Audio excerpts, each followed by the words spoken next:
আজকের সরকার আর প্রশাসন কি আলাদা? এই প্রশ্ন আজকে উঠেছে। তা না হলে দিন 11টা 12টার সময় সারা ভিডিওতে দেখা যাচ্ছে অস্ত্র শস্ত্র উঁচিয়ে বোমাবাজি করে আগুন দিয়ে মঞ্চ ভেঙে ডিসি এসপি অফিস ভেঙে চুড়ে যেভাবে নাক্কারজনক নারকীয় ঘটনা হয়েছে, তাহলে পূর্বের অনুমতি সরকারের গোয়েন্দা সংস্থা, জেলা প্রশাসন সমৃদ্ধির পথে এগিয়ে যেতে দরকার ইস্পাত দৃঢ় ভিত্তি। তাই স্থাপনার স্থায়িত্ব নিশ্চিত করুন সর্বোচ্চ মানের ZSRM ব্রডবার। ZSRM, bond to bond. Police প্রশাসনকে আগে জানাবার পর তারা কি ব্যবস্থা নিয়েছেন, এই প্রশ্ন জাতির সামনে উঠেছে। আমরা সেই আওয়ামী ফ্যাসিবাদী যুগে ভিন্ন মতের সভাকে ভেঙে দেওয়া, বাতিল করা, নিষিদ্ধ করা, মঞ্চ ভেঙে দেওয়ার সেই যুগে আমরা এখনো বসবাস করছি কিনা, এই প্রশ্ন এখন উঠেছে।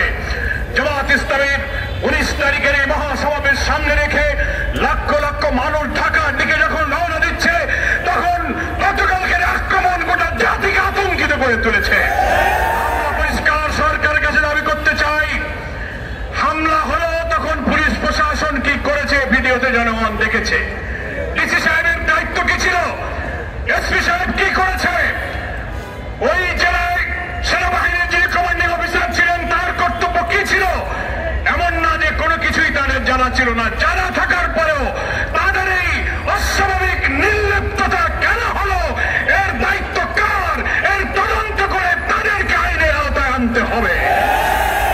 না হলে আগামী দিনে আজকের এই অন্তর্বর্তীকালীন সরকারের অধীনে একটি সুষ্ঠু নির্বাচনের লক্ষ্যে ফ্যাসিবাদ বিরোধী আন্দোলনে আমরা যারা রাজপথে ছিলাম, যারা একটি অবাধ নির্বাচনের লক্ষ্যে যাতে ঐক্যমতে এগিয়ে যেতে চেষ্টা করছি, তাদেরও সমাবেশ, তাদেরও ভিন্নমত এইভাবে হামলার সম্মুখীন হতে পারে। সরকারকে তাই এটা নিশ্চিত করতে হবে। আজকে প্রশাসনকে বাছাই করতে হবে, প্রশাসনের মধ্যে কারা এখনো ফ্যাসিবাদের দোসর, আর দেশবাসীর মধ্যে যদি ফ্যাসিবাদের তাবেদার কোন শক্তি দিল্লির তাবেদার থেকে থাকেন, তাদেরও চিহ্নিত করে নির্বাচনের আগে শুদ্ধ অভিযান না চালালে বাংলাদেশের জনগণ নিরাপদ থাকবে না। বিরোধী দল মতের সভা সমাবেশ মিটিং মিছিল নিরাপদ থাকতে পারে না। জাতীয় নির্বাচনের এই প্রাক্কালে, জামাত ইসলামের এই ঐতিহাসিক জাতীয় সমাবেশের প্রাক্কালে আজকেই সরকারের কাছে আমরা দাবি করছি, এ ব্যাপারে আপনি তাৎক্ষণিক পদক্ষেপ গ্রহণ করুন। যদিও স্বরাষ্ট্র উপদেষ্টা মহোদয় কালকে বলেছেন আওয়ামী ফ্যাসিবাদী সন্ত্রাসীদের খুব আমরা হারাম করে দেব, আপনার কথার বাস্তবায়ন দেখতে চাই। যদি দ্বিতীয়বার কোথায় ঘটনা ঘটে তাহলে বুঝবো আপনার মুখের কথাই শুধু কথা, কাজের সাথে আপনার কথার মিল না।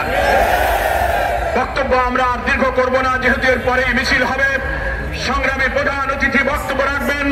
দেশবাসীকে সচেতন ভাবে, জাতি যে আজ দুই দিকে ভাগ হয়ে গেল, একদিকে ফ্যাসিবাদের দোসর দুর্নীতিবাজ লুটপাট জনবাদ সন্ত্রাসী, আর একদিকে সত্যের পক্ষে ফ্যাসিবাদ বিরোধী সংগ্রামের নিবেদিত জনতা, দুই ভাগে জাতি ভাগ হয়ে গেছে।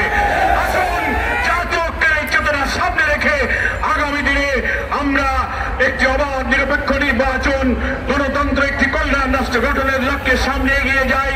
দেশবাসীর কাছে জামাত ইসলামের পক্ষ থেকে এই আহ্বান জানিয়ে আমি আমার বক্তব্য শেষ করছি। আল্লাহ হাফেজ।